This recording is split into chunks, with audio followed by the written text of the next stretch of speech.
I know this might sound weird, and there's probably a lot of people that will not agree with what I'm going to be saying in this video, but recently Jagex has been starting to talk to the community more and asking us for direct feedback, and even suggesting that they will be doing polls and getting our input on certain things that are going to be added to the game. But is this the right approach, or are they making a mistake? Let's talk about it.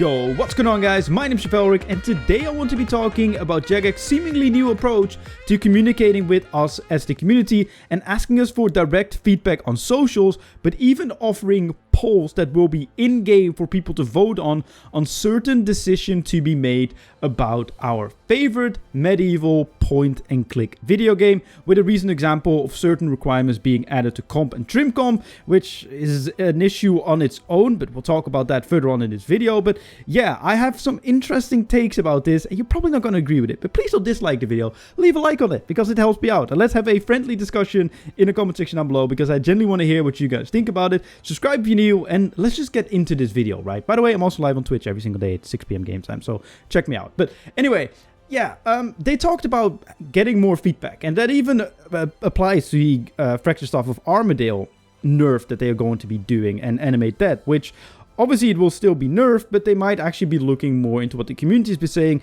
and some arguments that are being raised with it, which I think overall is a very positive thing, right? Like, obviously they have the stats, they know what they want to be doing with balancing, but at the end of the day, the community is using the staff every single day, and they know the good approaches to it and what makes the staff special and why they will probably not be using it or will be using it differently to when it's going to be nerfed and in what way the current nerf has been suggested, right? And is that something that Jagex wants? Then, well, mission accomplished. It's exactly the response that they looked for from the community, and then they can just nerf it because that's what the feedback they were looking for. But for example, right now, because of the auto attacks with Fracture Staff of Armadale, a lot of the spells like Blood Barrage or even Enemy Death and other things give an actual effect to the spell. There's a reason to use the spell because, well, you're getting auto attacks, which makes the special ability of, for example, Blood Barrage actually proc, which is healing you, of course. But with the new suggested thing that they have recently proposed, a lot of these special effects of a lot of these spells will just be very, very, very niche to use, or if not even able to be used at all, from what I understand from reading Reddit posts, Twitter comments, and etc, like talking to people about this subject. So is that something they want, or is that something they do not want? But they have our feedback now, and we're gonna get an update on this in the near future when Jagex Sponge is back from his holiday. I hope that he's having a good holiday. Maybe by the time this video goes out, he is already back from his holiday, but I hope he had a great holiday. But yeah, I think it's good that they're listening to it, and Mod Shawnee recently posted on Reddit that they are aware of the feedback and that everything that they proposed isn't actually final, and that they're going to be having more discussions with us, and that there's going to be a second type of proposal made to us that isn't the current one, right? Which I think is a very positive thing. And going on to the completion escape thing that they recently have been talking about as well, they want to be putting the Master Questscape, the Globetrotter, and the Reaper Crew questions on a poll that will be live in game for us to be voting on. As I said, it might already been in the game because I'm recording a few videos in advance because I'm actually going on holiday to England, but pretty much if it is in game, then obviously go vote on it. But yeah, they're going to be asking if these things should be on the completion escape or not on the completion escape. And I think it's really good that they're doing it in game, because not everyone uses Reddit, not everyone uses Twitter, or not everyone even uses the Runescape website, but everyone uses the game. So if they promote it well within the game, so for example, when you log in saying, hey, there's a new poll live, go check it out, then that is definitely something that I think is positive. One thing that I don't think is positive is that people that don't have a completion escape will be voting on it, but that is not really the issue. I know this sounds very elitist, right? Because I have a completion escape, you should not be deciding on it, but I feel like level 45 Andes should not be allowed to vote on it. I mean, maybe put a threshold for this thing at like 2,000 or 2,500 total or something for people that are realistically actually going for comp cape, and not just, you know, Andy that has just been chopping trees and has 76 woodcutting and then gives his opinion, and then if there's enough Andes, might sway the opinion in a certain way that the actual people that are going for it and the actual people that already have com or trim completion escapes might not be agreeing with, right? Because this is something that I feel like applies more so to people, as I said, that either have the cape or are actually seriously going for it, which the first thing is very easy to get because you just see for everyone who currently has it and give them a tick, oh, you can vote. But for the people who are obviously going for it, they, in my opinion, definitely deserve an input as well. But yeah, that's a little bit more difficult to find out who's going for it and who's not, right? I mean, maybe with like a certain percentage completed of the completion escape, I don't know. But that's the only issue I have with that. However, are polls actually the right approach to go about it? Because old school RuneScape has polls, and that is not a bad thing, because old school RuneScape has had polls since the start of the game, and that's pretty much what the game has been based around. But there are some issues with the polling system, at least in my personal opinion. I made a full-on video about this in the past, but I'll pretty much be reiterating everything in it because it's so outdated, but also a lot of you guys have probably not seen it. But if you really want to see that video, go check it out, I guess. But pretty much, I don't think that polls are necessarily the best solution in all cases, and it really depends on how Jagex is trying to implement this, because I feel like that is very, very important. I think a poll to get feedback from the community, like they're doing right now, is something very, very useful, because I think it's good to know where the community stands on certain things, especially with,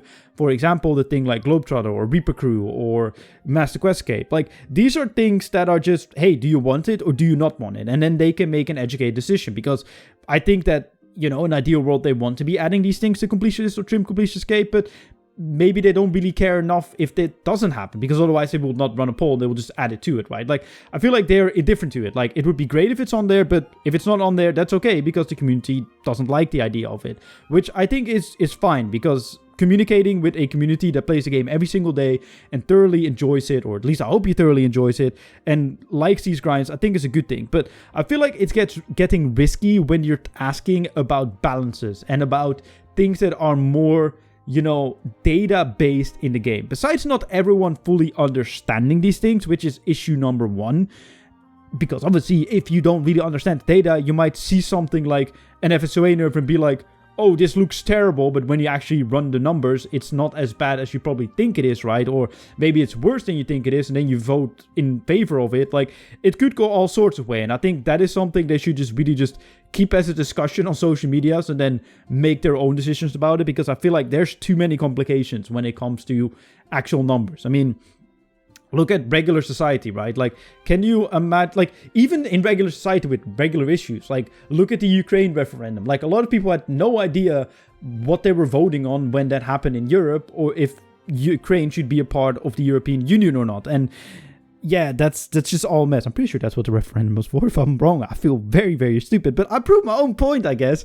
But I was 16 when that happened or something, okay? So bear with me. But pretty much what I'm trying to say is, like, if you're not fully informed on something that is very detrimental to the game, like a nerf to an FSOA, because quite frankly, the issue for an FSOA right now would be occurring with the next weapon that will be releasing, because quite frankly, whatever they release next needs to be more powerful than the FSOA, because otherwise no one wants to be using it, because why would you use new weapon if the FSOA is there, right? And that is the tough part about balancing a game. But I made an entire video on it, so whatever, go check my FSOA nerf thing. But what I'm trying to say is, like, people don't understand these numbers. People don't understand what is actually going on within a game and what is going on when it comes to actually trying to balance a game. And I think suggestions are great from the community, but having nitty-gritty data asked to the community and them having an opinion on it, I feel like they should stay away from as much as possible, because old school RuneScape, I feel like, really suffers from it, in my personal opinion, because they are very scared of the power creep, and rightfully so to a certain extent, right?